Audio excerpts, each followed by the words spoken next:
దాడి కేసులో పురోగతి. ముఖ్యమంత్రి జగన్మోహన్ రెడ్డి గారి మీద దాడి చేసినటువంటి కేసులో, దాడి అంటే రాయి ఇసిరినటువంటి కేసులో 5 నిందితులని అదుపులోకి తీసుకున్నారు. 5 నిందితులలో ఒక వ్యక్తి రాయి విసిరినట్లుగా పోలీసులు ప్రాథమిక విచారణలో నిర్ధారణ అయినటువంటి పరిస్థితి. అందులో మనం చూస్తే సతీష్ అలియాస్ సత్తి అనేటువంటి యువకుడు ఎక్కడైతే టైల్స్ వేసేటువంటి ఫుట్పాత్ మీద టైల్స్ వేస్తాం కదా, ఆ టైల్స్ దగ్గర ఉన్నటువంటి మధ్యలో చిన్న బిట్స్ లాగా ఉంటుంది ఒక రాయి, ఆ స్టోన్ తీసుకొని ఇసిరేడు అనేటువంటిది పోలీసులు ప్రాథమిక విచారణలో వెల్లడైంది. 5 వ్యక్తులు, వీరు 5 కూడా అజిత్ సింగ్ నగర్ వడ్డెర కాలనీకి చెందినటువంటి యువకులుగా వీళ్ళని గుర్తించడం జరిగింది. సతీష్ విసిరేటువంటి సమయంలో వీళ్ళ 4 కూడా సతీష్ పక్కన మామూలుగా క్యాజువల్గా నుంచున్నటువంటి క్రమంలో అతను స్టోన్ విసిరాడు అనేది పోలీసుల ప్రాథమిక విచారణలో వెల్లడవుతూ ఉంది. అదేవిధంగా ఎవరైతే సతీష్ తల్లి ఆ విషయాన్ని తెలియజేస్తూ ఉన్నారు. మనం గమనించాల్సింది ఏంటంటే ఈ సతీష్తో పాటు ఆకాష్, దుర్గారావు, చిన్న, సంతోష్ వీళ్ళ 5 కూడా ఉన్నారు. ఇందులో ముఖ్యమైనటువంటి విషయం ఏంటి అని అంటే, అతను ఈరోజు ఉదయం ఇంటి దగ్గర నుంచి మీ బాబు మద్యం మొత్తు సేవించి వివాదాలకు వెళ్ళాడు, కావున కస్టడీలోకి తీసుకుంటున్నామని చెప్పని తీసుకెళ్లారు. అతను అక్కడి నుంచి వేరే పోలీస్ స్టేషన్కి తీసుకెళ్లి విచారిస్తున్నట్టుగా సమాచారం. మిగిలినటువంటి 4 కూడా వేరే దగ్గరికి తీసుకెళ్లారు అనేటువంటి అందుతున్నటువంటి సమాచారం. అయితే ఇందులో ఉన్న బిగ్ బ్రేకింగ్ ఏంటి అని అంటే, ఎవరైతే ఈ ప్రాథమిక విచారణలో ఆ అబ్బాయి ఎవరైతే సతీష్ అనేటువంటి అబ్బాయి మైనర్ బాలుడు, మేజర్ కూడా కాలేదు, 16 సంవత్సరాలు 17 సంవత్సరాలు ఉంటాయనేటువంటిది ఒక ప్రాథమికమైనటువంటి ఆ సమాచారం. మరి ఎవరైతే ఆ 16-17 సంవత్సరాలు ఉండేటువంటి యువకుడు వీళ్ళందరినీ కూడా, ఎవరు సతీష్ అలియాస్ టీం అందరినీ కూడా ఒక వ్యక్తి ఎవరైతే ఆ ప్రాంతానికి చెందినటువంటి ఒక వైసీపీ లీడర్, మీరందరూ ముఖ్యమంత్రి గారి ప్రచారానికి రావాలి అని చెప్పిన వాళ్ళందరినీ రమ్మనటం, అందుకు గాను 350 రూపాయలు నగదు, ఒక క్వార్టర్ సీసా, మైనర్ బాలులు క్వార్టర్ సీసా ఇస్తామని చెప్పి తీసుకొచ్చారట. వచ్చినటువంటి సందర్భంలో ఆ పిల్లవాడికి క్వార్టర్ సీసా ఇచ్చారంట, కానీ 350 రూపాయలు డబ్బులు ఇవ్వలేదట. డబ్బులు ఇవ్వకుండా ఆ వ్యక్తి వెళ్ళిపోయాడట. దాంతో ఆ యువకుడు ఆగ్రహంతో మమ్మల్ని పిలుచుకొచ్చారు, మాకు డబ్బులు ఇవ్వలేదు అనేటువంటి కోపంతో ఏదైతే ఆ స్టోను, ఆ జేబులో పెట్టుకున్న స్టోన్ తీసుకొని ఇసిరేసాడు అనేది ఆ పక్కన ఉన్నటువంటి మిగిలినటువంటి యువకులు చెప్తున్నారు. అదే సమాచారాన్ని కూడా సతీష్ నిర్ధారించినట్లుగా ప్రస్తుతానికి సమాచారం అందుతూ ఉన్నది. అయితే మైనర్ బాలుడు 350 రూపాయలు డబ్బులు ఇవ్వలేదని ముఖ్యమంత్రి గారి మీద దాడి చేసేటువంటి ప్రయత్నం చేశాడు అని అంటే, రాయి విసిరే ప్రయత్నం చేశాడనంటే తీవ్రంగా ఖండించాల్సినటువంటి అంశం ఇది. ఇంకా మరింత పూర్తి స్థాయిలో విచారణ చేస్తే మరిన్ని అంశాలు కూడా వెలుగులోకి వచ్చేటువంటి అవకాశం ఉంది. ఇక్కడ మనం గమనించాల్సింది ఏంటంటే, ఏదైతే ప్రతిపక్షాలు ఆరోపిస్తున్నట్లుగా, లేక ఎవరైతే మద్యం ప్రియులు ఆరోపిస్తున్నట్లుగా, ఆ క్వార్టర్ మద్యం తాగటం వలన, అతనికి ఆ మద్యం సేవించటం వలన అతనికి ఆ బ్రెయిన్ ప్రాబ్లం వచ్చి, లేకపోతే సైకలాజికల్గా ఇప్పుడు ఆ పిచ్చెక్కుతుంది అంటున్నారు కదా, ఆ చీప్ లిక్కర్ ఆ బాటిల్కు తాగిన తర్వాత అనారోగ్యం అవుతున్నారని, చనిపోతున్నారని, మెంటల్గా బిహేవ్ చేస్తున్నాడని అనేకమైన చాలామంది వదంతులు చెప్తున్నారు కదా. ఈ క్వార్టర్ తాగటం వలన ఆ రకంగా వ్యవహరించాడా అనేటువంటిది కూడా ప్రశ్నలు వస్తున్నాయి. ఆంధ్రప్రదేశ్లో మద్యం తాగితే మెంటల్గా తయారవుతున్నారని, లేకపోతే అనారోగ్యానికి గురవుతున్నారని, లేక ప్రాణాలు పోతున్నాయనేటువంటి విమర్శలు సుదీర్ఘకాలంగా ఈ 5 సంవత్సరాలు అనేకం వచ్చాయి. మరి ఆ పిచ్చి మద్యం దాగి పిచ్చి పని చేసి ముఖ్యమంత్రి గారి మీద రాయి విసిరాడంటే, దీని మీద 5 వ్యక్తుల మీద చర్యలు తీసుకోవాలి. 5 వ్యక్తుల మీద ఫస్ట్ చర్యలు తీసుకోవాల్సింది సతీష్ అలియాస్ సత్తి ఎవరైతే రాయి విసిరాడో అతని మీద తీసుకోవాలి. ఎందుకంటే పిచ్చి మద్యం దాగి ముఖ్యమంత్రి గారి మీద రాయికి 350 రూపాయలు డబ్బులు ఇవ్వనందుకు, దాడికి పాల్పడినందుకు ముందు నెంబర్ 1 అతని మీద, యువకుడి మీద చర్యలు తీసుకోవాలి. అలాగే నెంబర్ 2, ఎవరైతే క్వార్టర్ సీసా ఇచ్చి 350 రూపాయలు డబ్బులు ఇస్తామని చెప్పి తీసుకొచ్చి డబ్బులు ఇవ్వకుండా వెళ్ళాడో ఆ వ్యక్తి మీద చర్యలు తీసుకోవాలి. నెంబర్ 2. నెంబర్ 3, ఎవరైతే ఈ పిల్లవాడు అసలు ఇలా చెడిపోవటానికి కారణమైనటువంటి ప్రధానమైనటువంటి వ్యక్తి ఎవరు అంటే ముఖ్యమంత్రి జగన్మోహన్ రెడ్డి గారు. ముఖ్యమంత్రి జగన్మోహన్ రెడ్డి గారి మీద కూడా చర్యలు తీసుకోవాలి. ముఖ్యమంత్రి జగన్మోహన్ రెడ్డి గారి మీద చర్యలు ఎందుకు తీసుకోవాలి అంటే యువకులకి ఉపాధి వస్తుంది, ప్రత్యేక హోదా వస్తే ఉపాధి వస్తుందని చెప్పని 1కి 10 సార్లు 100 సార్లు ముఖ్యమంత్రి గారు ప్రతిపక్ష నేతగా ఉన్నప్పుడు చెప్పారు. మెడలు వంచి ప్రత్యేక హోదా తీసుకొస్తాం, ప్రతి ఒక్కరికి ఉద్యోగాలు వస్తాయని చెప్పారు. మరి ఉద్యోగాలు రాలేదు, యువకుడు చదువుకోవటానికి సౌలభ్యత లేదు. కావున యువకుడు చెడిపోయి మద్యానికి అలవాటు పడి 350 రూపాయలు ప్రచార కార్యక్రమాలకు హాజరయ్యాడు అని అంటే అది ముఖ్యమంత్రి గారి వైఫల్యంగా మనం భావించాల్సినటువంటి పరిస్థితి ఏర్పడుతుంది. ప్రత్యేక హోదా కావచ్చు, పోలవరం కావచ్చు, అమరావతి లాంటిది డెవలప్ అయితే ఆ యువకులందరికీ కూడా ఎంప్లాయ్మెంట్ వచ్చిండేది. వాళ్ళు ఈ రకంగా 350 రూపాయలకి క్వార్టర్స్ ఇసాకి ఆ పిచ్చి మద్యం తాగటానికి వచ్చుండేవాళ్ళు కాదు, వాళ్ళ పని వాళ్ళు చేసుకునేటువంటి వాళ్ళు. కాబట్టి ఇందులో లోపం ఎవరిదయ్యారంటే దాడి చేసినటువంటి యువకుడిది, ఆ మీటింగ్ని తీసుకొచ్చినటువంటి ఎవరైతే ఆ నాయకుడు ఉన్నాడో ఆ నాయకుడిది, అలాగే ముఖ్యమంత్రి గారి వైఫల్యం కూడా ఇందులో కనిపిస్తూ ఉన్నటువంటి పరిస్థితి ఉంది. ఒక్క ఛాన్స్ ఇవ్వండి, మీ జీవితాలు మారుస్తానన్నారు, వాళ్ళ జీవితాలు ఈ పిచ్చి మద్యం దాగి ముఖ్యమంత్రి గారి మీద రాడి చేసేటువంటి పరిస్థితికి వచ్చిందంటే నెంబర్ 3. నెంబర్ 4, ఎవరైతే ఈ కేసు విషయంలో ఇది చంద్రబాబు నాయుడు గారు చేయించారని చెప్పిన ఆరోపణలు చేశారో, అవాస్తవమైనటువంటి ఆరోపణలు చేశారో, పవన్ కళ్యాణ్ గారు చేయించారని అవాస్తవమైన ఆరోపణలు చేశారో వారి మీద కూడా కఠినమైనటువంటి చర్యలు తీసుకోవాల్సిన అవసరం ఉంది. నెంబర్ 4 అంటే నెంబర్ 5, ఎవరైతే అసలు గన్ను వాడారు, తుపాకీ వాడారు, దీనికి సంబంధించి ఒక పెద్ద ఇతర దేశాల నుంచి ఒక పెద్ద ఎక్విప్మెంట్ని తెప్పించారు, ఈ ఎక్విప్మెంట్ని తెప్పించి ముఖ్యమంత్రి గారిని చంపాలనేటువంటి ఒక కుట్ర బన్నారు, ఒక పథకం రచన చేశారు అని చెప్పని ఎవరైతే వారు చెప్పారో, అటువంటి కథనాలని ప్రసారం చేశారో వారి మీద కూడా కఠినమైనటువంటి చర్యలు తీసుకోవాల్సినటువంటి అవసరం ఉంది. ఎందుకంటే ఈ సంఘటన జరిగిన తర్వాత ఇది హత్యాయత్నం, మర్డర్ చేయాలని స్కెచ్ చేశారు, అట్లా చేశారు ఇట్లా చేశారని ఎవరైతే చెప్పారో దీని పర్యవసానంగా ప్రతిపక్ష నాయకుడి మీద రాళ్ళు పట్టడం, మరి ప్రతిపక్ష నాయకుడి పవన్ కళ్యాణ్ మీద రాళ్ళు పట్టడం, ఇలాంటి జరిగినటువంటి పరిస్థితి ఉన్నటువంటి నేపథ్యంలో వీళ్ళ మీద కూడా చర్యలు తీసుకోవాల్సినటువంటి అవసరం ఉంది. అంటే ఈ 5గురి మీద తక్షణమైనటువంటి చర్యలు తీసుకోవాల్సిన అవసరం ఉంది. 6, ఇంకొకరి మీద ప్రత్యేకమైనటువంటి చర్యలు తీసుకోవాల్సినటువంటి అవసరం ఇంకొకరి మీద ఉంది.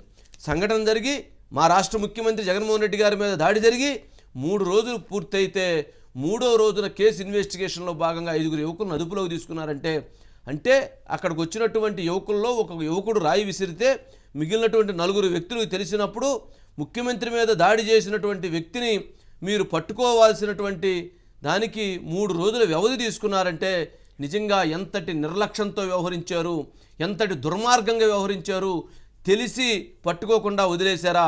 ముఖ్యమంత్రి గారికి సింపతి, వైసీపీ పార్టీకి సింపతి క్రియేట్ చేయడం కోసం ఈ కేసు ఇన్వెస్టిగేషన్ త్వరితగతిన తేల్చకుండా ఆపివేశారా, నిలిపివేశారా, ఆపి 3 రోజుల తర్వాత దీన్ని బయటకు తీసుకొచ్చేటువంటి ప్రయత్నం చేశారా అనేటువంటి అనుమానాలకి చెప్పాల్సినటువంటి బాధ్యత, ప్రజానీకానికి చెప్పాల్సినటువంటి బాధ్యత ఎవరైతే డిపార్ట్మెంట్కి ఉంటుంది. 3 రోజులే అండి అక్కడ ఉన్నటువంటి ఒక కుర్రవాడు రాయి ఇసిరేస్తే పట్టుకోవటానికి. అంటే నిజంగా ఏదైనా ఇన్సిడెంట్ జరిగితే మరి ప్రభుత్వం ఏ రకంగా, డిపార్ట్మెంట్ ఏ రకంగా కేసులు ఇన్వెస్టిగేషన్ చేసేదో అర్థం కానటువంటి పరిస్థితి. మరి ఇంత పబ్లిక్గా ఒక 5గురు ఉన్నప్పుడు ఒక రాయి వేసాడు అనే సమాచారాన్ని కనుక్కోవడానికి ఎంత టైం పట్టిద్దా? అంటే ఇన్వెస్టిగేషన్లో పూర్తి స్థాయి లోపం ఉంది, దాడిని నియంత్రించడంలో లోపం ఉంది, దాడి చేసిన దాన్ని సరైనటువంటి సమాచారాన్ని పంపించడంలో లోపం ఉంది, దాడి చేసినటువంటి వ్యక్తులను పట్టుకోవడంలో లోపం ఉందనంటే పూర్తిగా ఇన్వెస్టిగేషన్ లోపంగా దీన్ని చూడాల్సినటువంటి అవసరం ఉంది. కావున ఎవరైతే ఆ మొత్తం వ్యవస్థ పైన, డిపార్ట్మెంట్ పైన కఠినమైనటువంటి చర్యలు తీసుకోవాల్సినటువంటి అవసరం కూడా స్పష్టంగా కనిపిస్తుంది. ఎయిర్ గన్ అన్నారు, బుల్లెట్ అన్నారు, ఇదేదో పెద్ద వెపన్ తెచ్చారన్నారు, ఇతర దేశాల నుంచి ఎక్విప్మెంట్ తెచ్చారన్నారు. దీనికి షార్ప్ షూటర్స్ అంట, షార్ప్ షూటర్స్. ఏది అతడు సినిమాలో కనుక మహేష్ బాబును, వాడి పేరేం సోను సూద్ గారు కాల్చడానికి తెచ్చినట్టుగా వీళ్ళు ఎవరినో తెచ్చి కాల్పిచ్చారనేటువంటి వ్యాఖ్యలు చేసినటువంటి వారిపైన కూడా చర్యలు తీసుకోవాలి. జగన్మోహన్ రెడ్డి గారిని గెలిపించాలి అని చెప్పని భావించాలి అని అనుకుంటే ప్రజలు ఆయన చేసినటువంటి మంచి చూసి గెలిపిస్తారు. అంతేగాని ఇలాంటి వాటి కుట్రలు ఇలాంటి వాటిని ప్రేరేపించి ఇలాంటి వ్యాఖ్యలు చేసి ముఖ్యమంత్రి గారిని గెలిపించాలనేటువంటి ప్రయత్నాలు చేయడం కూడా తప్పు. ఎందుకంటే నిన్న రాత్రి ముఖ్యమంత్రి గారు స్పీచ్ అయ్యేంతవరకు, మాట్లాడేంతవరకు, ఆ కమ్యూనికేషన్ బయటకు వచ్చేంత వరకు కూడా ఈ కేసు ఇన్వెస్టిగేషన్ ముందుకు పోకుండా కూడా కొంతమంది అధికారులు నియంత్రించారు అనేటువంటి అంశాలు కూడా బయటకు వస్తున్నటువంటి నేపథ్యంలో ఈ కేసుని 3 రోజుల పాటు చర్యలు తీసుకోకుండా, ఇన్వెస్టిగేషన్ సక్రమంగా జరగకుండా, ఆ వ్యక్తుల్ని పట్టుకోవటానికి పూర్తి స్థాయిలో దర్యాప్తు జరగకుండా ఎవరైతే నియంత్రించారో, నిరోధించారో వాళ్ళ మీద కూడా చర్యలు తీసుకోవాల్సినటువంటి అవసరం ఉందంటే ఇది ఇమీడియట్లీగా సిబిఐకి ఇవ్వాలి, లేదా నేషనల్ ఇన్వెస్టిగేషన్ ఏజెన్సీకి ఇవ్వాలి. ప్రత్యేక దర్యాప్తు బృందాలతో ఈ కేసును దర్యాప్తు చేయాల్సినటువంటి అవసరం ఎంతైనా ఉంది అనేటువంటిది కూడా మనం భావించాల్సినటువంటి పరిస్థితి. సరే, మిగిలినటువంటి సతీష్ అలియా సత్తి, రాయి సత్తి అంటున్నారు, గులకరాయి సత్తి అంటున్నారు. ఈ అతని మీద అనేకమైనటువంటి చెప్తూ ఉన్నారు. మరి ఆకాషు, దుర్గారావు, చిన్న, సంతోష్ వీళ్ళు నలుగురు కూడా ఫ్రెండ్స్ అట. వాళ్ళందరూ వచ్చి ఉన్నారట అక్కడ. అంటే మనకు పూర్తిగా ఇంకా వాస్తవాలు తెలవదు కాబట్టి కొన్ని వరకే చెప్తున్నాం. కొన్ని సమాచారం మన దగ్గరికి ఇంకా వచ్చింది, కానీ అవి చెప్పడం సరైనది కాదు, వెయిట్ చేయాలి కాబట్టి పూర్తి స్థాయిలో దానికోసం వెయిట్ చేస్తున్నాం. అందులో ఆ కుర్రవాళ్ళు ఒడ్డరికాలని పాపం ఏదో ఉపాధి కోసం చేసుకుంటా, అంటే ఏముంది స్టేట్లో, ఆంధ్రప్రదేశ్లో ఏముంది, ఎవరన్నా చెప్తే అసలు అక్కడ అద్భుతం అని వాదించేటువంటి ఒక బ్యాచ్ ఉన్నారు. కానీ వాస్తవంగా అక్కడ అసలు ఏముంది, ఎంప్లాయ్మెంట్ ఎక్కడుంది, ఒక వ్యక్తికి సరైనటువంటి ఇది ఎక్కడ దొరుకుతుంది?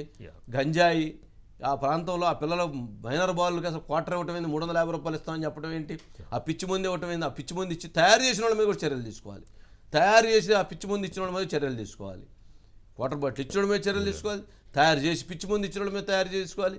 ఆ పిచ్చి మందు అయితే రాళ్ళేకి ఏమీ వేస్తున్నారు, ముఖ్యమంత్రి గారి మీద రాళ్ళు వేసే పరిస్థితి వచ్చింది.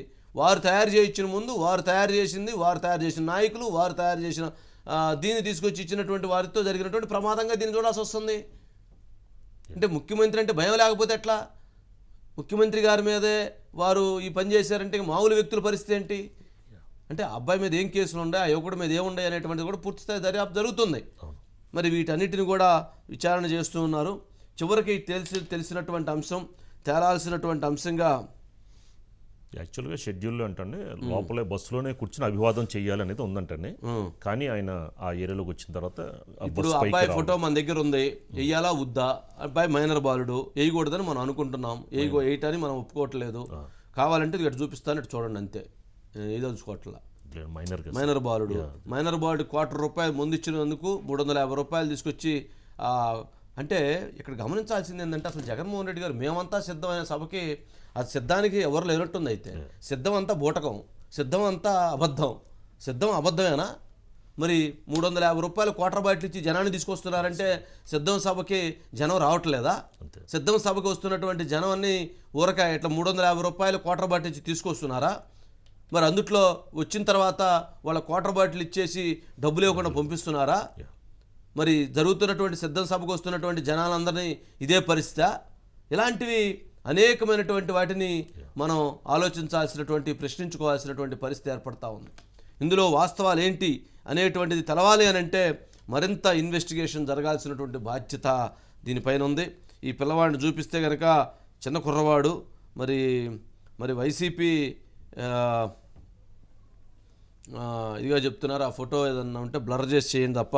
దీని మీద ఎలక్షన్ కమిషన్ స్పందించే అవకాశం ఉందండి. ఆల్రెడీ అతను దొరికాడు కాబట్టి మైనర్ బాలుడు, దీని మీద ఏమన్నా భద్రతా వైఫల్యం అని వీళ్ళ మీద ఏమైనా యాక్షన్ తీసుకునే అవకాశం ఉందండి? కాదు, భద్రతా వైఫల్యం మీద అసలు ముందు ముఖ్యమంత్రి గారి మీద దాడి జరిగిన వెంటనే నైతికంగా ఎవరైతే డీజీపీ గారు, ఇంటెలిజెన్స్ డీజీ, సిపి గారు, వాళ్ళిద్దరూ ముగ్గురు కూడా రిజైన్ చేయాలి. ముఖ్యమంత్రి గారి మీద దాడి అంటే అది చాలా సీరియస్ లేదు, దాని మీద ఈసీ యాక్షన్ తీసుకోవాలి. అంటే ముఖ్యమంత్రి గారికి రక్షణ లేకపోతే మామూలు సామాన్య మానవుడి పరిస్థితి ఏంటి? ఇప్పుడు నేను నిన్న చెప్పాను, బ్లేడు బ్యాచ్, గంజాయి దాగి జనాన్ని కొయ్యటం, గుండ్లు గీయటం, ఎలా పడితే అట్లా దోచుకోవటం, తండ్రిని చంపి తెల్లారి పొద్దున్నే గంజాయి దాగి నాకు ఏం చేశారు రాత్రి తెలవదని చెప్పటం, ఇలాంటి అనేక సంఘటనలు జరుగుతున్నాయి. అంటే ఏంటి అసలు ఏం జరిగిపోతుంది అక్కడ? రాష్ట్రంలో ఏం జరుగుతుందండి? మరి అసలు పిల్లవాడికి మేనర్ బాలుని తీసుకురావడానికి ఏంటి, మీటింగ్కి ఎట్లా తీసుకొస్తారు? వాడి క్వార్టర్స్ వేసి ఎట్లా ముందిస్తారా? పిచ్చి మద్యం దాగి పిచ్చి పనులు చేయక ఏం చేస్తారు వాళ్ళు? అది తప్పు. అలా ఆ పిల్లవాడు ఆ యువకుడు చేయటం తప్పు, అలా పిలుసు రావటం తప్పు, వాళ్ళకి మద్యం బాటిల్ పిచ్చి మద్యం ఇవ్వటం తప్పు, 350 రూపాయలు ఇస్తానని చెప్పి ఇవ్వకపోవటం తప్పు. ఇలా నిండి తప్పులే. ప్రత్యేక హోదా లేకపోవటం, వాడు చదువుకునేదానికి సౌలభ్యాలు కల్పించకపోవటం, మరి క్లాసు వారు అని అంటే క్లాసు వారు ఏది? క్లాసు వారు మరి పేదలు ఆ రకంగా ఇబ్బందులు పడుతున్నారంటే క్లాసు వారు ఏంటి, ఏది క్లాసు వారు అనేది కూడా ఆలోచించాలి. అంటే సిద్ధం సభలకి జనాన్ని తరలించి డబ్బులు ఇచ్చి తరలిస్తున్నారని అంటేనే ఈ కేసులో ఈ విషయాన్ని బట్టి చూస్తే నిజంగా అదంతా అబద్ధం. సిద్ధం అసంబద్ధం, సిద్ధం అబద్ధం అనేది ఇప్పుడు వస్తున్న ప్రశ్నలు. దీనికి సంబంధించి అజిత్ గారు ఏమండి, మొత్తానికి షార్ప్ షూటర్స్ ఎయిర్ గన్ తీసుకొచ్చి కాల్చారు. ఇతర దేశాల నుంచి ఎక్విప్మెంట్ తెచ్చి ముఖ్యమంత్రి గారిని హత్య చేయడానికి ప్రయత్నం చేశారు. దీని వెనక చంద్రబాబు నాయుడు గారు, పవన్ కళ్యాణ్ గారు, లోకేష్ గారు వీళ్ళందరి యొక్క పెద్ద కుట్ర దాగి ఉంది. దీని వెనక అనేది మాట్లాడినటువంటి నేతలు ఉన్నారు. మరి చివరికి ఎవరైతే ఆ ప్రచారానికి తీసుకొచ్చినటువంటి వ్యక్తికి ఆ పిచ్చి మద్యం దాగి ఆ పని చేస్తుంటాడు. అలాగే 350 రూపాయలు ఇవ్వలేదని దాడి చేశారని చెప్పటం, అది ఇంకా బయటికి రాలేదు పూర్తిగా. అది లోకేష్ గారు ట్వీట్ చేశారు కాబట్టి దాని మీద అట్లాగే బయటికి ఇంటర్నల్గా ఇన్ఫర్మేషన్ అట్లా చర్చ జరుగుతుంది. కాబట్టి ఏందండి అజిత్ గారు అసలు? గారు అంటే మొత్తానికి ఆంధ్రప్రదేశ్లో పరిపాలనా పరిస్థితి ఏంటి అని అనేది మొత్తం అసలు ఏపీ క్లియర్ పిక్చర్ అనేది ఈ ఘటనలో అర్థమైపోయింది వంశీ గారు. ఫస్ట్ వారధి నుంచి వైఎస్ జగన్మోహన్ రెడ్డి గారు విజయవాడలో ఎంటర్ అయ్యే దగ్గర నుంచి కరెంటు పోవడం, దాదాపు 5 నుంచి 6 సార్లు పవర్ తీసేశారు. అంటే కనీసం పవర్ కూడా ముఖ్యమంత్రి గారి పర్యటనలో, అందులో ముఖ్యమంత్రి గారు అంటే ఆయన గత చరిత్ర కానీ గతంలో కానీ అన్నీ చూస్తే ఆయన మీద అందులో విశాఖలో జరిగిన ప్రయత్నం ఇవన్నీ చూస్తే ఖచ్చితంగా ఆయన భద్రత అనేది ప్రమాదం ఉంది అని తెలిసి కూడా పూర్తిగా పవర్ కట్ కానీ అదేవిధంగా అదంతా చూస్తే సీఎస్గా ఉన్న జవహర్ రెడ్డి బాధ్యులు వంశీ గారు. ఫస్ట్ సీఎస్గా ఉన్న జవహర్ రెడ్డి గారు రాజీనామా చేయాలి, తప్పుకోవాలి, లేదంటే ఈసీ చర్య తీసుకోవాలి. ఆ తర్వాత అక్కడ మొత్తం కూడా అంత చిమ్మ చీకట్లుగా ఉండి కనీసం అసలు ఇలా జరిగే అవకాశం ఉంది, ఇటు అందరికీ డబ్బులు పంచలేదు, మద్యం పంచి డబ్బులు పంచలేదు, వాళ్ళంతా అసహనంగా ఉన్నారు ఆ సభలో అని అనేది ఇంటెలిజెన్స్ పోలీసులకు ప్రతి ఒక్కళ్ళకి తెలిసిపోతుంది వంశీ గారు. కాబట్టి ఇంటెలిజెన్స్ చీఫ్గా ఉన్న సీతారామాంజనేయులు సెకండ్ బాధ్యత వంశీ గారు, రెండో బాధ్యత. మూడోది అసలు ఆ సంఘటన జరిగిన సందర్భం, దాన్ని ఆపలేని సందర్భం, లేదా రాయి ఇసిరిన ముఖ్యమంత్రికి కనీసం చుట్టుపక్కల భద్రత లేకపోవడం, దీనికి సంబంధించి ఇన్ఛార్జ్ డీజీపీగా ఉన్న రాజేంద్రనాథ్ రెడ్డి రాజీనామా చేయాలి. అదేవిధంగా వెనక వైపు నిర్మానుష్యంగా ఉన్న దగ్గర కూడా కనీసం అక్కడ భద్రత లేకుండా, పోలీసులు లేకుండా ఉండడానికి విజయవాడ కమిషనర్ ఆయన కూడా రాజీనామా చేయాలి. రాయి తగులుతున్నప్పుడు అడ్డుకోలేకపోవడానికి ముఖ్యమంత్రి సెక్యూరిటీ సిబ్బంది, పర్సనల్ సెక్యూరిటీ సిబ్బంది వీళ్ళందరూ రాజీనామా చేయాలి వంశీ గారు. అంటే అటు ఈవెన్ అడ్మినిస్ట్రేషన్ ఫెయిల్యూరు, ఇటు లా అండ్ ఆర్డర్ ఫెయిల్యూర్, అవి రెండు ఫెయిల్యూర్ వంశీ గారు. కాబట్టి వాళ్ళందరూ రాజీనామా చేయాలి. ఇక రెండో వైపు నిజంగా ఇది చాలా ప్రశ్నలు రేకెత్తిస్తుంది వంశీ గారు. ఎందుకంటే ఒక మైనారిటీ బాలుడు, స్థానిక వడ్డెర బస్తీ విజయవాడ అని అంటే ఈరోజు మొత్తం ఆంధ్రప్రదేశ్లో సరే రాజధాని నగరంగా ఉన్న విజయవాడ, ఇప్పటికీ రాజధాని నగరానికి సమీపమే విజయవాడ భాగమే రాజధానిలో. రాజధాని నగరంగా ఉన్న చోట మనం తెలంగాణ రాష్ట్రంలో చూస్తున్నాం వంశీ గారు, ఎక్కడ ఎవరి కార్యక్రమాలు పెట్టినా అధికారిక కార్యక్రమాలు డబ్బులు తీసుకొని ఎవరన్నా వస్తున్నారు అంటే వృద్ధులు వస్తున్నారు, లేదా మహిళలు వస్తున్నారు, గ్రామీణ ప్రాంతం వాళ్ళు వస్తున్నారు, లేదా పట్టణాల్లో ఉండే బస్తీల్లో ఉండే ఉపాధి లేని వాళ్ళు వస్తున్నారు. ఎక్కడా కూడా ఇక్కడ మనం తెలంగాణలో చూస్తే యువకులు లేదా టీనేజర్స్ డబ్బుల కోసం వచ్చిన వాళ్ళని ఎక్కడ చూడలేదు వంశీ గారు. అంటే కసిగా వచ్చారు. ఎక్కడైనా ఒక రకంగా డబ్బులు తీసుకోకుండా రావటం అంటూ లేదు. ఒక్క పవన్ కళ్యాణ్ గారి సభలకు తప్ప మిగిలినటువంటి వాటన్నిటికీ ట్రాన్స్పోర్టు, బిర్యానీ, ఎంతో కొంత ఆర్థిక రకమైనటువంటి సహాయంతో వస్తున్నారు, కాదని. కాకపోతే ఇక్కడ యువకులకి ఎంప్లాయ్మెంట్ లేకపోవటం, లేదా చదువుకునేటువంటి సౌలభ్యం లేకపోవటానికి మరి ఒక్క ఛాన్స్ మీ జీవితాలు మొత్తం మారుస్తానని చెప్పి వచ్చినటువంటి ముఖ్యమంత్రి గారు మరి మార్చలేకపోవటమే కారణమా, లేదా 10th క్లాస్ చదువుకున్నటువంటి ఆ కుర్రవాడికి ఎంప్లాయ్మెంట్ అదే కనుక ప్రత్యేక హోదా వస్తే మీ అందరికీ ఉద్యోగాలు వస్తాయన్నారు. ప్రత్యేక హోదా తేలేదు కాబట్టి ఆ పిల్లవాడికి ఉద్యోగం రాలేదు కాబట్టి వాళ్ళు ఎవరో పిచ్చి మందు క్వార్టర్ ఇస్తున్నారంటే 350 ఇస్తున్నారంటే వచ్చాడు. అదే పని ఉంటే పనికి వెళ్ళేవాడు, కానీ ఇక్కడ రాడు కదా, జాబ్కి వెళ్ళేవాడు, ఉద్యోగానికి వెళ్ళలేకపోవడానికి కారణం ఎవరు? మరి ముఖ్యమంత్రి గారు. అందుకే అడిగి క్వశ్చన్ రైజ్ చేసింది. సరే, దీంట్లో పిల్లవాడి తప్పండి, యువకుడిది. అది తెచ్చినటువంటి వాళ్ళ తప్పు, చర్చించాలి, శిక్షించాలి, దాంట్లో ఎవరు కాదనరు. కాకపోతే దీని వెనక దీని తర్వాత జరిగినటువంటి పరిణామాలు, వైఎస్ వివేక గారి హత్య జరిగిన తర్వాత నారాసుర రక్త చరిత్ర అని చంద్రబాబు నాయుడు గారు, లోకేష్ గారు, ఆదినారాయణ రెడ్డి, బీటెక్ రవి వీళ్ళందరూ గొడ్డలు తీసుకొని పోయి నరికారని చెప్పారు. మరి ఇక్కడ ఈ రాయి దాడికి జరిగిన వెంటనే మిషన్ గన్లు తెప్పించారు, ఎయిర్ గన్లు తెప్పించారు, ఎక్విప్మెంట్ తెప్పించారు, షార్ప్ షూటర్లు తెప్పించారు. లేకపోతే వాళ్ళెవరో మహేష్ బాబు అతడు సినిమాలో కాల్చినట్టుగా అతను తెప్పించారు, సోను సూద్ని తెప్పించారని చెప్పని చెబుతూ ఉన్నారు. ఏందంటే ఎక్కడ జరిగింది, అసలు ఏంది ఇన్సిడెంటు, ఆ ఇన్సిడెంట్కి ఏ రకంగా మాట్లాడుతున్నారు? ఆంధ్రప్రదేశ్ రాష్ట్ర రాజకీయాలు ఎంత సిగ్గుమాలిన తరంగా తయారైందనే దానికి ఈ అనంతరం జరిగినటువంటి పరిణామాలు, లా అండ్ ఆర్డర్ ఎంత దుర్మార్గంగా వ్యవహరిస్తుందని చెప్పడానికి 3 రోజుల పాటు ముఖ్యమంత్రి గారి మీద రాయేసినటువంటి వ్యక్తిని కనిపెట్టలేనటువంటి పరిస్థితి, దుర్మార్గం. ఆ పిచ్చి మంది దాగి ఇంట్లో తండ్రులను తంతున్నారు, తల్లులను తంతున్నారు, రోడ్డు మీద పోయి తంతున్నారు, అనారోగ్యానికి పాలవుతున్నారు, ఆసుపత్రి పాలవుతున్నారు, చచ్చిపోతున్నారు అనేటువంటి అనేక రిపోర్టులు చెప్తూ ఉన్నాయి. మరి ఎన్ని చెబుతూ ఉంటే ఆ పిచ్చి మందు దాగి రాళ్ళు రప్పలేయకుండా ఏం చేస్తారు? అది ఎవరైతే తయారు చేసారో వాళ్ళ మీద చర్యలు తీసుకోవాల్సిన అవసరం ఉంది. ఒకసారి ఆ బైట్స్ వచ్చినాయి, ఒకసారి చూద్దాం. ఒకసారి ఆ బైట్స్ ప్లే చేయండి. ఆ పిల్లవాడు తల్లి కూడా మాట్లాడారు.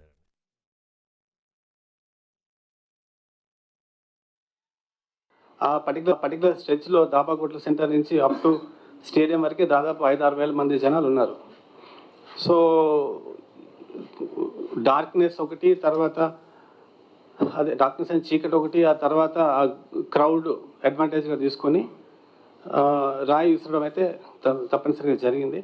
అది ఎవరు అని కనుక్కోవడం అనేది మేము ఈ ఫుటేజెస్ అన్నీ చూస్తే తప్ప మనము కుదరదు. ఎందుకంటే అంతమందిలో ఒక వ్యక్తిని కనుక్కోవాలంటే it's not easy job. But still I'm 100% sure రాబోయే అతి తొందరలోనే we already have strong evidence and strong leads.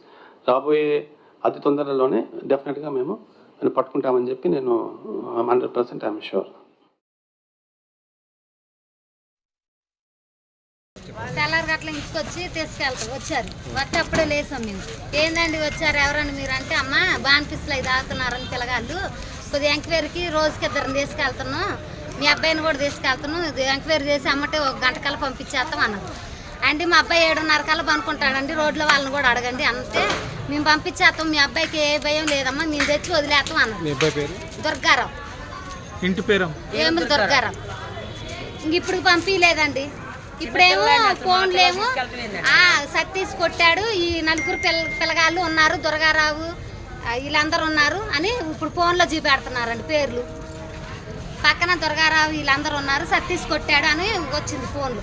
Jagan వచ్చినప్పుడు మీ దగ్గర ఉన్నాడు, మా దగ్గరే ఉండు, పలికిస్తా అండి, ఉన్నోళ్ళు చూసిన వాళ్ళు కూడా పలికిస్తా. మా దగ్గర నుంచి మా ఒడ్రు కూడా ఆర్చి దాకేనండి, ఆర్చి కానించి మాకు సంబంధం లేదు. అసలు మా పిల్లలు అట్ట వెళ్ళరు, మా పిల్లలు పనికి వెళ్ళి ఇంటికి వస్తాడు మావోడు. అంతే తప్ప నుంచి ఎవరితోని మాట్లాడతాం, సావాసాలు అయ్యేం పట్టడు. ఏమని చెప్పి తీసుకెళ్లారమ్మా పోలీసులు? బాన్పిస్లు సిగరెట్లు అవి కాలుతున్నారని తీసుకెళ్ళి ఎంక్వైరీ చేసి టెస్టింగ్లు అవి చేసి పంపిస్తామమ్మా అన్నారు అని తీసుకెళ్ళారు. మీరు మండదా అక్క, మండదా చెల్లి, మండదా అన్న, మండదా తమ్ముడు.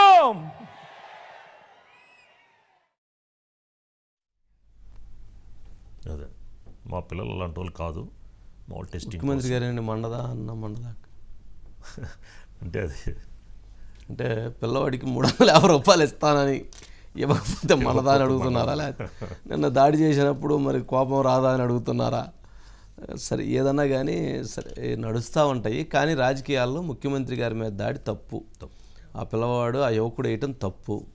రెండోది, ఆ యువకుడిని మైనర్ బాలుడిని ఆ ప్రచారానికి తీసుకురావటం తప్పు. ఆ పిచ్చి మద్యం ఇవ్వటం తప్పు. 350 రూపాయలు ఇస్తానని ఇవ్వకపోవటం తప్పు. ఓకే, ఆ అబ్బాయికి ఎంప్లాయ్మెంట్ క్రియేట్ చేయలేకపోవడం ముఖ్యమంత్రి గారి తప్పు.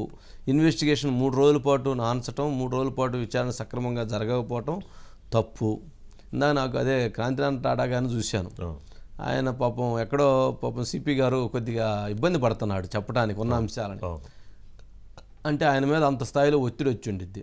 సిపిగా మీకు పోస్ట్ ఇప్పించాం కాబట్టి మీరు ఎంతో కొంత మీరు సపోర్ట్గా ఉండాల్సిందేను, ఈ కేసులో మేము చెప్పినట్టు వినాల్సిందేనని ఎవరైనా ఒత్తిడి మేరకు చెప్తున్నారో తెలియదు. కానీ పాపం ఆయనలో ఒరిజినాలిటీ లేదు, ఏదో పాపం తప్పుకొని చెప్పాల్సిన పరిస్థితి ఏర్పడింది. రీజన్ ఏంటంటే సరే ఆ ఒత్తిడి, ఆ స్ట్రెస్ అది ఉండుండొచ్చు ఆయనకి. అప్పటికే ఆ కేసులో చాలా వరకు క్లారిటీ ఉండుండిద్ది. బట్ అసలు ఈ కేసు ఇష్యూలో కూడా అంటే చీకటిగా ఉంది, లేకపోతే స్టోన్ వచ్చింది, ఇవన్నీ 3 రోజుల పాటు దర్యాప్తుకు తీసుకోరు. బట్ అంటే ఆయన ఇన్వెస్టిగేషన్లో స్పీడ్గానే ఉంటారు. బట్ ఈ కేసులో ఇన్వెస్టిగేషన్ స్లోగా ఉందంటే రీజన్ ఏంటంటే ఒత్తిడి. అంటే నిన్న సాయంత్రం ముఖ్యమంత్రి గారు నా మీద దాడి జరిగింది, మీరందరూ అండగా ఉండాలి, మీ అందరూ మద్దతు ఇవ్వాలి, మీ అందరూ ఉంటే నేను ఇదవుతానని చెప్పారు కదా. అంతవరకు ఆగి నెక్స్ట్ ఫర్దర్గా ఇది చేసినట్టున్నారు. ఉదయం వచ్చి ట్రేస్ చేసి తీసుకెళ్లారంట, 5గురిని తీసుకెళ్లారు, విడివిడిగా పెట్టి విచారిస్తూ ఉండుంటారు. దీని మీద కాస్త సాయంత్రానికి ఒక క్లారిటీ వచ్చేటువంటి అవకాశం ఉంటుంది. మరి ఎప్పుడైతే దాడి జరిగిన వెంటనే విత్ ఇన్ 5 minutes 10 minutesలోనే మరి అధికార పక్ష మంత్రులు మరి ఇదిగా మాట్లాడారు. మరి వాళ్ళ మీద కూడా తీసుకోవాలంటారు. అసలు మామూలుగా అయితే 2 మీడియా సంస్థలు అయితే అసలు మామూలుగా హత్యకు కుట్ర, ఎయిర్ గన్ను, AK-47, ఇజ్రాయెల్ నుంచి ఎక్విప్మెంటు, షార్ప్ షూటర్స్ అక్కడి నుంచి తీసుకొచ్చారంట. షార్ప్ షూటర్స్ ఓకే, అది అమెరికా నుంచో లేకపోతే ఇరాక్ నుంచో ఎక్కడి నుంచో షార్ప్ షూటర్స్ తెచ్చారని అసలు చెప్పినది చెప్పకుండా చెప్పారండి. మరి వాళ్ళ మీద ఎలాంటిదండి? మరి ప్రజల్ని భయభ్రాంతులకు గురి చేయడం, సమాజం ప్రజలే డెసిషన్ తీసుకోవాలి, ప్రజలది బాధ్యత. అంటే ఒక అబద్ధాన్ని ఒక విష ప్రచారం చేయటం ద్వారా ఏం చెప్పాలనుకుంటున్నారు, రాష్ట్రాన్ని ఏం చేయాలనుకుంటున్నారు ఈ పార్టీలు? సరే, నేను అనేది ఒక పార్టీ 2 పార్టీలు అని కాదు, రాష్ట్రం ఏం కావాలి, రాష్ట్ర భవిష్యత్తు ఏం కావాలి. రాష్ట్ర భవిష్యత్తు నేను మనం అనేక సందర్భాల్లో చెప్పింది ఇదే. పిల్లల్ని ఇప్పుడు ఈ పిల్లవాడు సతీష్ అనేటువంటి యువకుడు గురించి మనం ఆలోచిస్తున్నాం, మహేంద్ర బాలుడు గురించి ఈ పరిస్థితి వచ్చింది చెబుతున్నాం. నేను అనేది ఏంటంటే ఇలాగ చాలామంది పిల్లల భవిష్యత్తు నాశనం అయింది.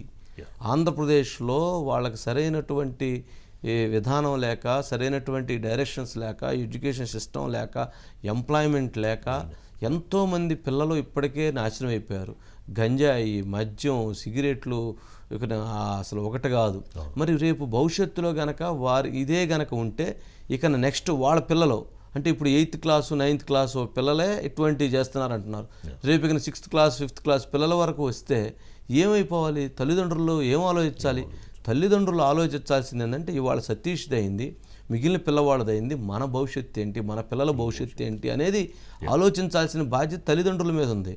ఒక 2000 రూపాయలు ఇచ్చాడని ఓటు ఇష్టం వచ్చినట్టు వేయటం, ఒక క్వార్టర్ ఇచ్చాడని ఇష్టం వచ్చినట్టు వేయటం, ఈ రకంగా చేసుకొని లేకపోతే వాళ్ళు ఒక స్కీమ్ ఇచ్చారని చెప్పి ఇష్టం వచ్చినట్టు చేయటం కాకుండా భవిష్యత్తు మనకు ఎవరు పనికొస్తారు, ఎవరు మంచి చేస్తారు, ఎవరికి ఓటేస్తే ఈ రాష్ట్రం బాగుపడుతుంది అనేటువంటిది ఆలోచించుకోవాలి.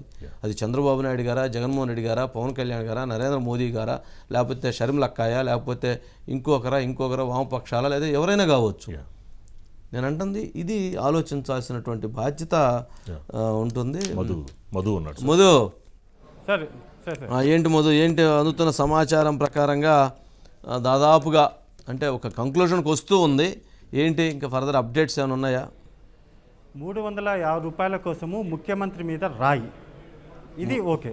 అయితే తనతో పాటు ఆ మొత్తం సమావేశానికి కావచ్చు, ఆ ర్యాలీలో పాల్గొనడానికి వచ్చినటువంటి సతీష్ వచ్చేటప్పుడే ఆ రాయి తన జేబులో పెట్టుకొని ఎందుకు వచ్చాడు? ఫుట్పాత్లకు సంబంధించి ఫుట్పాత్ ఏదైతే ఉంటుందో దాన్ని నిర్మించడానికి కావాల్సినటువంటి రాయి సార్ అది. ఆ రాయిని వచ్చేటప్పుడే తనతో పాటు ఎందుకని జేబులో పెట్టుకొని వచ్చాడు? అయితే అలా పెట్టుకొని రమ్మని చెప్పారా, లేకపోతే అతనే పెట్టుకొని వచ్చాడా?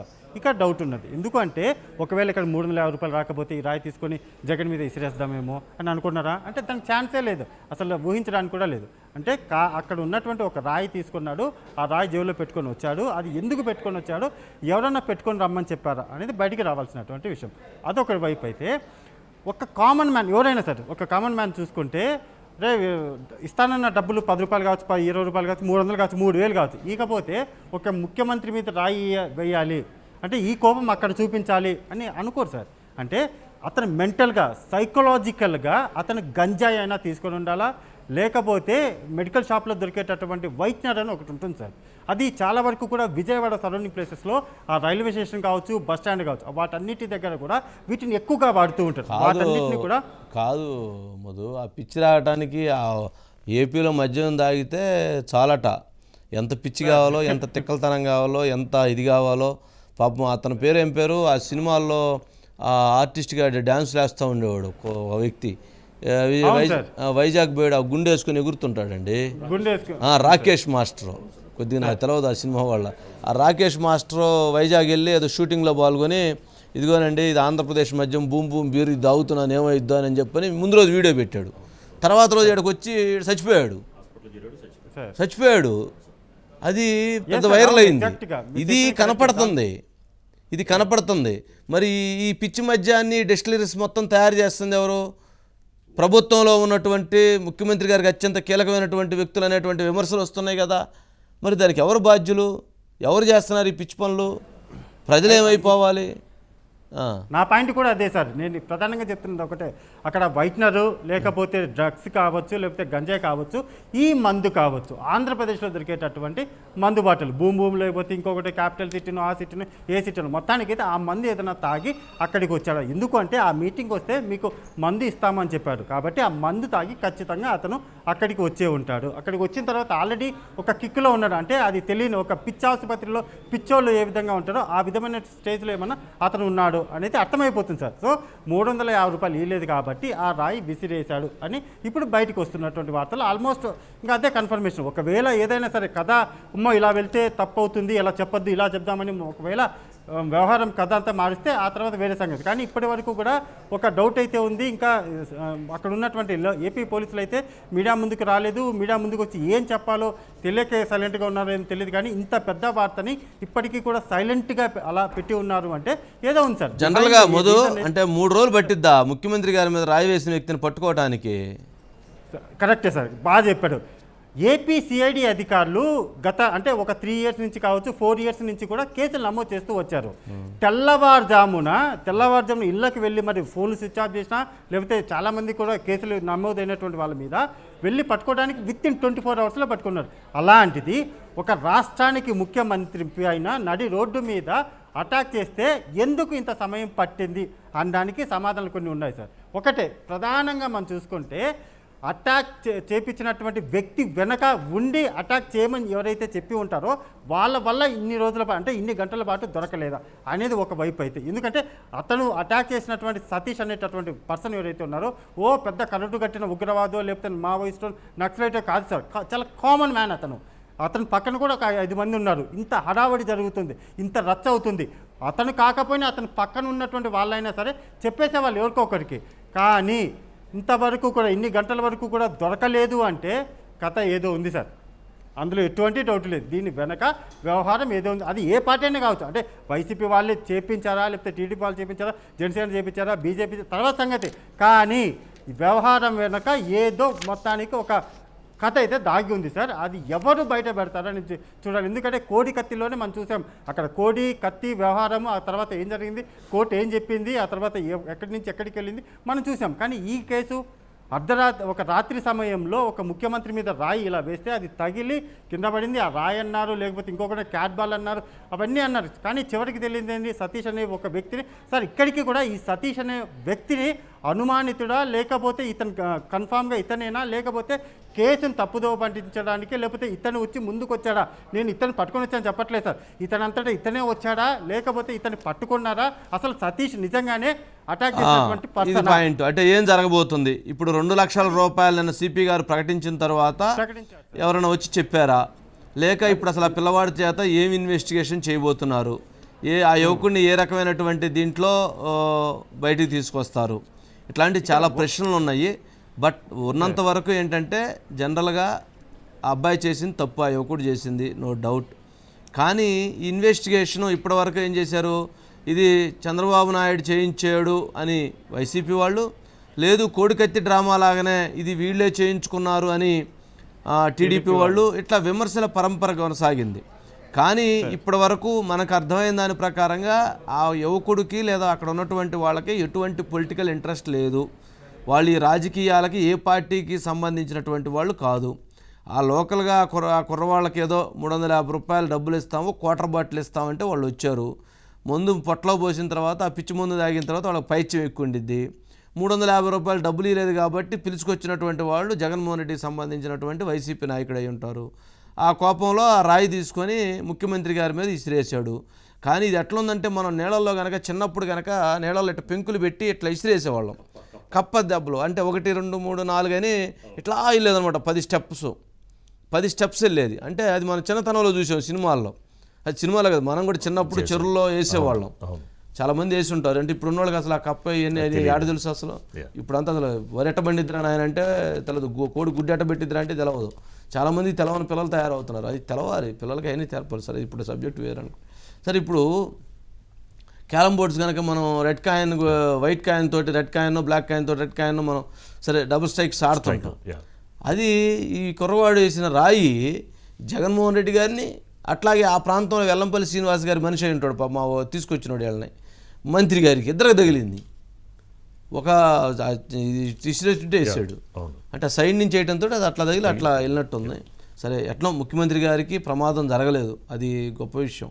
లేదంటే ఏదైనా ప్రమాదం జరిగితే అది ఎక్కడ తలరాని తగిలితే నిజంగా ఎంత బాధాకరమైనటువంటి అంశం, ఎంత దుర్మార్గమైనటువంటి అంశం. నీకేదో పాయింట్ అన్నది కాదు కదా సార్. 350 రూపాయలు ఇస్తానన్న వ్యక్తి మీద కదా సార్ రాయి వేయాల్సింది. వాడు ఇచ్చి వెళ్ళిపోయాడంట, దొరకలేదంట. మరి దొరకకపోతే అతని మీద కదా రాయి వేయాల్సింది, జగన్ మీద ఎందుకు వేశారు? అంటే తాగిన పిచ్చి మద్యం అట్లాంటిది. పిచ్చి మద్యం కదా మ్యానుఫ్యాక్చరర్స్. అదే సార్ మనం ఇంతకుముందు చెప్పాం కదా, ఆ పిచ్చి మద్యం తాగి వాళ్ళు ఏం చేస్తున్నారు వాళ్ళకే తెలవట్లేదు అనేది చెప్పాం కదా. అంటే ఇప్పుడు మీరు చెప్పిన లెక్క ప్రకారం మనం చూసుకుంటే నీ వల్ల నేను ఇక్కడికి వచ్చాను సార్, నీ మనిషి నాకు డబ్బులు ఇవ్వలేదు కాబట్టి నీ మీద కోపం, వాడి మీద కోపంతో నీ మీద రాయి వేస్తున్నాను అని ఆ పిచ్చి భ్రమలో ఉన్నటువంటి ఆ వ్యక్తి సతీష్ అనే యువకుడు ఇలా రాయేశాడు సార్. అంతే అంతే అని అనుకోవాలి. అంతే కదా. ఇప్పుడు తాగిన పిచ్చిలో ఏం చేస్తాడు? తాగిన బ్రాండ్ ఏందో బయటికి రావాలి సార్. ఏదది వాడు అటాక్ చేసేటప్పుడు వీళ్ళకి ఎలాగో సోర్స్ లేదు కాబట్టి మీ పేరు తీసుకొస్తాము, 2 lakhs మీకు మీ ఫ్యామిలీ వాళ్ళకి ఇస్తాము, తర్వాత మనం కేసు ఏమన్నా ఆ అంశం కూడా జీవితాలు పోతాయి. మీకు 20 లక్షలు ఇస్తానంటే ఒప్పుకుంటారా? ఎందుకు పోయి ఇప్పుడు ఏపీ పరిస్థితులు అలా ఉన్నాయండి. 2 lakhs వచ్చినట్టే కదా. ఆవేలో ఏమన్నా అట్లా ఉండదు. కేసు క్లోజ్ చేయడం కోసం ఏమన్నా ముఖ్యమంత్రి గారి విషయంలో వాళ్ళు అసలు అక్కడికి వెళ్ళారా లేదా, వాళ్ళ ఫోన్లు ట్రేస్ చేస్తారు, ఆ పక్కన విట్నెస్ సేకరిస్తారు, వీళ్ళు ఎక్కడ నుంచున్నారు, ఆ స్టోన్ ఇక్కడి నుంచి రిహార్సల్ చేస్తారు. మీరు ఇప్పుడు పోయి ముఖ్యమంత్రి గారి స్థానంలో కనుక మీరు ఆ డయాస్ మీద నుంచుంటే మళ్ళీ ఆ కుర్రవాడిని తీసుకొచ్చి మళ్ళీ అక్కడి నుంచి ఒకసారి రాయి వేపిస్తారు, మీకు దెబ్బ తగిలిద్దా లేదని ఆ సీన్ రీక్రియేషన్ చేస్తారు. ఆ కుర్రవాడికి క్వార్టర్ ముందే వేపించి మళ్ళీ అసలు ఎట్టి సిరీస్ చూపించమంటారు. అట్లా అన్నీ ఇప్పుడు మనం కనుక దస్తగిరికి అప్పుడు కనుక వైఎస్ వివేక కేసులో గూగుల్ టేక్అవుట్, ఇందులో కూడా గూగుల్ టేక్అవుట్ తీస్తారు సార్. ఎందుకంటే ఒక ముఖ్యమంత్రి మీద రాయి వేశారు కాబట్టి గూగుల్ టేక్అవుట్ లో లొకేషన్లు అన్ని కూడా బయటికి తీస్తారు. అతను చెప్పినంత మాత్రం సతీష్ కావచ్చు, ఇంకొక రావచ్చు, వాళ్ళు చెప్పినంత మాత్రం ఒకవేళ వాళ్ళ దగ్గర మొబైల్ ఫోన్లు, కామన్ మొబైల్ ఫోన్లు అంటే ఏ మాత్రం కూడా ఆన్లైన్కి సంబంధం లేనటువంటి, నెట్కి సంబంధం లేనటువంటి ఫోన్లు ఉంటే మాత్రం అవి దొరకవు సార్. ఒకవేళ అతను వాళ్ళ స్మార్ట్ ఫోన్స్ ఏవైతే ఉంటాయో అవి వాడితే మాత్రమే వాళ్ళు దొరుకుతారు. కానీ వాళ్ళు ఏం వాడారు చూద్దాం. మొదలు ఇక ఏం జరిగిద్దో ఏందో, ఈ పంచాయతీ ఏందో, ఈ గోల ఏందో, ఈ వాడు తాగిన మందు బ్రాండ్ అది అయితే బయటికి రావాలి సార్. అదే సార్ అసలు మనం ఇప్పుడు దాని మీద ఏం జరిగిద్దంటే తెలుగుదేశం పార్టీ వాళ్ళు లేకపోతే ఎవరెవరు సోషల్ మీడియాలో పెడతారు గులకరాయి అని. అదొక గులకరాయి బ్రాండ్, గులకరాయి బ్రాండ్ అని పెడతారు. అంటే ఇప్పుడు సోషల్ మీడియా అట్లాంటివి నడుస్తాయి పాపం దుర్మార్గంగా. అసలు ముఖ్యమంత్రి గారి మీద రాయేసిన కుర్రోడి మీద చర్యలు తీసుకోవాల్సింది పోయి ఇవన్నీ వెళ్ళిపోతూ ఉంటాయి. సరే అసలు ఆ పరిస్థితి నెక్స్ట్ సరే చూద్దాం. ఇంకా ఇవన్నీ పూర్తి కాలేదు, మరింత ఇన్వెస్టిగేషన్ పూర్తయిన తర్వాత దాని మీద మరింత అప్డేట్స్ తోటి చెప్దాం. ఏదైనా కానీ ఇట్లాంటి చర్యలు మాత్రం తీవ్రంగా ఖండిస్తూ ఉన్నాం. ఎవరైనా కానీ ఇలాంటి చర్యలకు పాల్పడితే అది అధికార ముఖ్యమంత్రి గారు కావచ్చు, ప్రతిపక్ష ఏ పొలిటీషియన్ అయినా సరే ఇట్లాంటి చర్యలు కనుక ఇట్లాంటి ఎవరన్నా చేసినా వాటిని తీవ్రంగా ఖండించాల్సిందే, చేయకుండా నిరోధించాల్సిన బాధ్యత పోలీస్ యంత్రాంగం మీద ఉంటుంది. అట్లాంటివి నిరోధించాలని చెప్పని కూడా కోరుకుందాం. ఎవరైనా సరే ఇటువంటి ఇష్యూలో ఇట్లాంటి వాటిల్లో అందరూ కూడా ఖండించాలని చెప్పని కోరుకుందాం. నెక్స్ట్ మణి అన్నపురెడ్డి, వెంకటాయపాలెం మణి అన్నపురెడ్డి, శివ అన్నపురెడ్డి. మణి అన్నపురెడ్డి, శివ అన్నపురెడ్డి. ఎవరు ఈ మణి అన్నపురెడ్డి? ఇప్పుడు ప్రస్తుతం హాట్ టాపిక్గా మారింది. ఈ మణి అన్నపురెడ్డి ఇప్పుడు శివ అన్నపరెడ్డిగా అవతారం మార్చి ఇక్కడ ఉన్నారు. మణి అన్నపరెడ్డిగా ఉన్నప్పుడు చిన్న మీసాలు, లైట్ బ్రీడ్, అట్లాగే లైట్ బోల్డ్ హెడ్ ఉండేదట. ఇప్పుడు శివ అన్నపరెడ్డిగా మారటంతో లావు మీసము, గెటప్ చేంజ్, పూర్తిగా కళ్ళజోడు, పూర్తిగా గుండు. మన లలిత జ్యువెలర్స్ మన బ్రాండ్ ఓనర్ అలాగా ఆయన కూడా ఆ గుండె తీసేసుకొని అలా గుండుతోటి వచ్చేసాడు. ఎవరు ఇతను? ప్రస్తుతం ఇంటర్పోల్ ఆయన కోసం ఎదుగుతూ ఉంది, సిబిఐ ఆయన కోసం ఎదుగుతూ ఉంది. మరి ఆ ఇద్దరు అంటే ఇంటర్పోల్, సిబిఐ, పోలీసులు ఇంతమంది ఎతుకుతూ ఉన్నటువంటి వ్యక్తిని వాళ్ళు ఎవరూ పట్టుకోలేకపోయారు. ఆ వ్యక్తి వచ్చి జగన్మోహన్ రెడ్డి గారితో, విజయసాయి రెడ్డి గారితో కలిసి ప్రచారంలో పాల్గొంటున్నాడు, సభల్లో పాల్గొంటున్నాడు, వైఎస్సీపీ ఎన్నికల ప్రచారంలో కథన రంగంలో తిరుగుతూ ఉన్నాడంటే అసలు సిబిఐ ఏమైపోయింది, ఇంటర్పోల్ ఏమైపోయింది, పోలీసులు ఏమైపోయారు? అటువంటి నేరస్తుడిని పక్కన పెట్టుకొని జగన్మోహన్ రెడ్డి గారు, విజయసాయి రెడ్డి గారు ప్రచారానికి తిప్పుతున్నారు అని అంటే న్యాయ వ్యవస్థ పట్ల వాళ్ళకున్నటువంటి గౌరవం ఏంటనేటువంటిది కూడా అర్థం కావట్లేదు. అసలు ఎవరు ఈ మణి అన్నపరెడ్డి, శివ అన్నపరెడ్డి అని అంటే ప్రస్తుతము ఎవరైతే 2020లో న్యాయమూర్తులను దూషించినటువంటి కేసులో A2గా ఉన్నటువంటి వ్యక్తి. ఇతను యుఎస్లో ఉంటాడు, అమెరికాలో. ఆ రోజు సిబిఐ ఇన్వెస్టిగేషన్లో భాగంగా ఇతను ఇంటర్పోల్ సహకారంతో అమెరికాలో ఉన్నాడు, అక్కడి నుంచి పిలిపించాలి, కావున ఈ ఫర్దర్ ఇన్వెస్టిగేషన్ జరుగుతుందని చెబితే ఇతను అమెరికా నుంచి రాలా. సరే, అప్పటి నుంచి ఇంటర్పోల్ సహకారంతో తెప్పించేటువంటి ప్రయత్నం చేశారు. కానీ ఎన్నికలు వచ్చినాయి, వైసీపీ ఎన్నికలు రావడంతో అతను దిగేశాడు, పేరు మార్చుకొని ఫేస్బుక్ అకౌంట్ మార్చాడు, గెటప్ మార్చాడు, స్టైల్ మార్చాడు, మొత్తం మార్చేసి ఈ మణి అన్నపరెడ్డి, శివ అన్నపరెడ్డిగా మార్చుకొని వచ్చి విజయసాయి రెడ్డి గారితో నెల్లూరులో ప్రచార దాంట్లో నిమగ్నం అయిపోయాడు. జగన్మోహన్ రెడ్డి గారు వస్తే జగన్మోహన్ రెడ్డి గారితో కలిసి ఫోటోలు దిగుతున్నాడు, ఫేస్బుక్లో అప్డేట్ చేస్తున్నాడు. అంటే ఒక క్రిమినల్, ఎవరైతే న్యాయమూర్తులను దూషించినటువంటి వ్యక్తి కేసులో ఆరోపణలు ఎదుర్కొంటున్నటువంటి వ్యక్తి వచ్చి ముఖ్యమంత్రి గారితో ఫోటో దిగి విజయసాయి రెడ్డి గారితో ప్రచారంలో పాల్గొంటుంటే ఏదైతే ఆ సిద్ధం సభా వేదిక మీద అతను మొత్తం అతనే నడిపిస్తూ ఉంటే మరి పోలీసులు పట్టుకోవాలి కదా, పోలీసులకి వైసీపీ పార్టీ వాళ్ళు ఆ సమాచారం ఇవ్వాలి కదా, లేక సిబిఐ పట్టుకోవాలి కదా, ఇంటర్పోల్ రంగంలో దిగాలి కదా. అంటే ఏమీ లేదేంటి అని అంటే ఏమీ లేదు. ఏం చేస్తారు అంటే న్యాయ వ్యవస్థ పట్ల ముఖ్యమంత్రి గారికి, పార్లమెంట్ సభ్యులకి గౌరవం ఉండాలి కదండి. అలాంటి వ్యక్తి వచ్చి అలా తిరుగుతూ ఉంటే ఎలా ఊరుకుంటారు? చెప్పాలి కదా, ఇతను కేసులో ఉన్న వ్యక్తి, ఇతను రానియొద్దని చెప్పాలి, లేదా బాధ్యత కలిగినటువంటి ముఖ్యమంత్రి గారు పోలీసులకు సమాచారం ఇవ్వాలి, ఇతని మీద కేసులు ఉండే ఇతను ఎలా రానిచ్చారని చెప్పాలి. అలాంటిది అంటే ముఖ్యమంత్రి గారికే న్యాయ వ్యవస్థ పట్ల సరైనటువంటి బాధ్యత లేదనేటువంటి దానికి 5 సంవత్సరాల్లో ఒక్కసారి కేసుకు అటెండ్ అవ్వటం, ఈ కేసుల విషయాల్లో సరైనటువంటి అటెండ్ కాకపోవటం, ఇవన్నీ చాలా ఉన్నాయి. మరి అట్లాగే వారి కింద ఉన్నటువంటి వారికి కూడా అదే బాధ్యతలు ఉన్నాయి అనిపించేటువంటి అనుమానాలు కలుగుతూ ఉన్నాయి. సురేష్ గారు, ఏదైనా కానీ ఈ కేసు అతను February 14th ఏపీకి వచ్చేసాడంట. 6th నుంచి అతను నెల్లూరులో ప్రచారంలో పాల్గొంటున్నారు. ఇతను ఏదో యుఎస్ఏ కన్వీనర్గా కూడా ఉండారట. ఇది వివి లక్ష్మీనారాయణ గారు ఆయన దీని మీద కేసు వేయటం చాలా గట్టిగా ఈయన ఫైట్ చేశారండి. సురేష్ గారు, వంశీ గారు ఏందండి వంశీ గారు, మీకు తెలుసు అంటే ఈయన మనకి అధికారంలో సీఎం జగన్మోహన్ రెడ్డి గారు అధికారంలోకి రాగానే అంటే తర్వాత ఉపసంహరించుకున్నారా పక్కన పెడితే 3 రాజధానులకు బిల్లులు తీసుకురావడం, ఆ రకంగా బిల్ పాస్ చేయడం, దాన్ని చట్టం చేయడం, దాని మీద ఆర్గ్యుమెంట్స్ జరిగిన సందర్భంగా హైకోర్టులో న్యాయమూర్తులు అంటే సీఎం జగన్ గారు తీసుకున్న నిర్ణయానికి వ్యతిరేకంగా అంటే ఒక రకంగా మన న్యాయమూర్తుల మీద కామెంట్ చేయాలి. అలాంటిది న్యాయమూర్తులు వ్యతిరేకంగా వ్యవహరిస్తున్నారంటూ వంశీ గారు అప్పట్లో వచ్చి కొన్ని పదాలు చూస్తే అసలు అలాంటి మనం భాష ఉపయోగించని పదాలని న్యాయమూర్తుల మీద ఉపయోగించారు.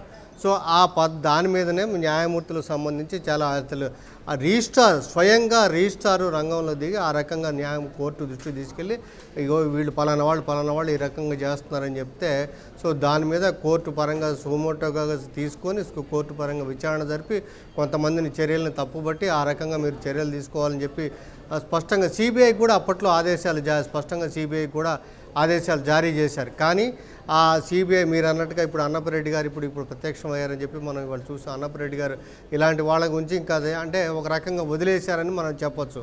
అయితే ఇటీవల చంద్రబాబు నాయుడు గారికి సంబంధించి ఆయనకి జైలు శిక్ష పడటం, దాని మీద హైకోర్టు ఆంధ్రప్రదేశ్ హైకోర్టు ఆయన వేసిన పిటిషన్ని ఛాలెంజ్ చేస్తూ దాఖలు చేసిన పిటిషన్ని కొట్టివేసిన నేపథ్యంలో ప్రభుత్వమే న్యాయమూర్తుల్ని కొంతమంది దూషిస్తున్నారు ఆ రకంగా అని చెప్పి గోరంట్ల బుచ్చయ్య చౌదరి అలాంటి వాళ్ళని కూడా అందులో పెట్టి ఆ రకంగా చేశారు. కానీ అక్కడ ప్రభుత్వం అంటే ప్రభుత్వం అనకపోయినా వైకాపా అండదండలతోటే ఒక రకంగా అంటే ప్రత్యక్షంగా వాళ్ళ దానికి సంబంధించిన అవన్నీ కూడా చూస్తే కీలకంగా చూస్తే అన్ని విషయాలు చూస్తే ఆ రోజు కోర్టుకు చేసిన దాన్ని బట్టి మనం చూడొచ్చు. వంశీ గారు. రైట్ సురేష్ గారు, థ్యాంక్ యూ అండి. Thank you.